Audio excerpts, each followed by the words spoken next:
अनंत अभी भी उसी ब्रेसलेट को देख रहा है और संकल्प की आवाज़ उसे जैसे सुना ही ना दी हो। संकल्प दोबारा पूछता है, अनंत, ये तेरी वही शिमला मॉल रोड वाली लड़की है ना? अनंत एकदम से ना करता है और अपनी गाड़ी में बैठता है। गाड़ी चलाते हुए तेज़ी से निकल जाता है। अनंत अपनी गाड़ी में चला जा रहा है और सामने से आ रही गाड़ियों की लाइट उसके चेहरे पे पड़ती है, जैसे वो लाइट नहीं, उसे पुरानी यादों में ले जाने वाले रास्ते हों। आज से 6 महीने पहले शिमला के इस मॉल रोड पर अनंत की गाड़ी सड़क के किनारे खड़ी थी और सड़क के किनारे पर कुछ एप्पल गिरे हुए थे। अनंत की गाड़ी की टक्कर से दुकानदार के फल गिर गए थे और वो अपने फल उठा रहा है।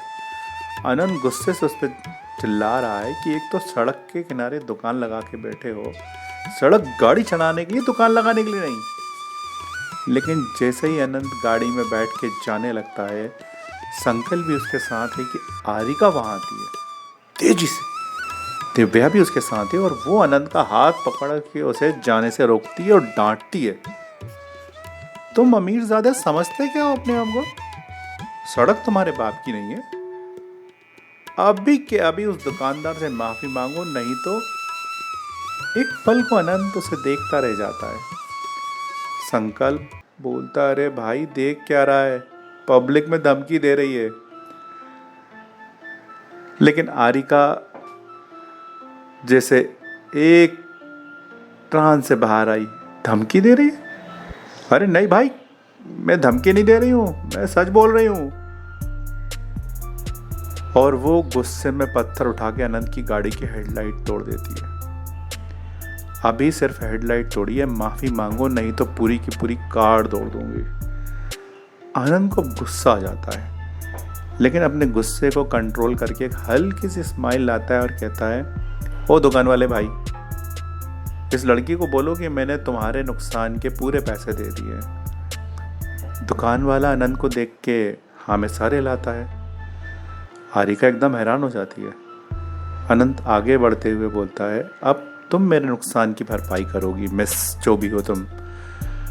आरिका गुस्से से उंगली दिखाते हुए, मुझे पता नहीं था, पीछे पीछे हटो और मेरे पास नहीं आना, देखो, और माफी मांगो। पहले माफी तो मांगी नहीं ना तुमने।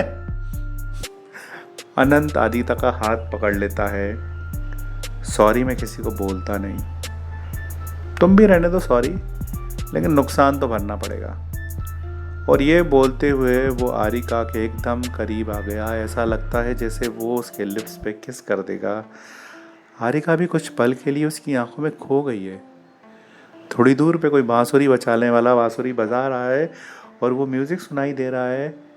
और अचानक से आरिका के हाथ में पहने ब्रेसलेट से सनलाइट रिफ्लेक्ट होकर अनंत की आंख में आ जाती है। वो मोमेंट ब्रेक होता है और अनंत आरिका के हाथ में पहना वही ब्रेसलेट निकाल लेता है। पैसे नहीं है ना, ये रख लेता हूँ, पैसे देना और ये ले जाना।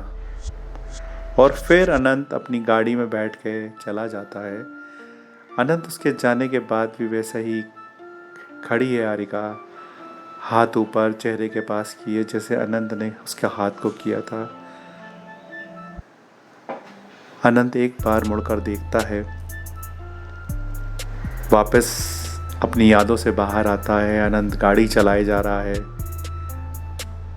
और अचानक सामने से किसी गाड़ी को देखकर संकल्प उसे एकदम से अलर्ट करता है, वो रही। अनंत अपने ख्यालों से बाहर आता है, देखता है सामने एक गाड़ी है, उसमें रिनी अपने दादाजी जगतराम के साथ अपनी कार की तरफ जा रही है।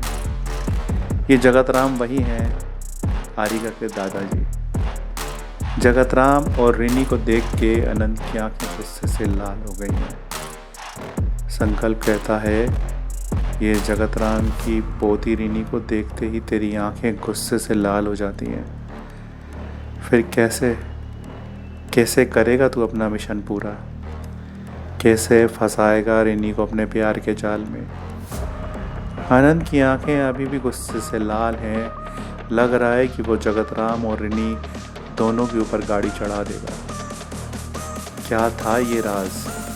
जगतराम आनंद, हारिका, रिनिका, क्या थी पीछे की कहानी, जानने के लिए सुनते रहिए इश्क है या साजिश।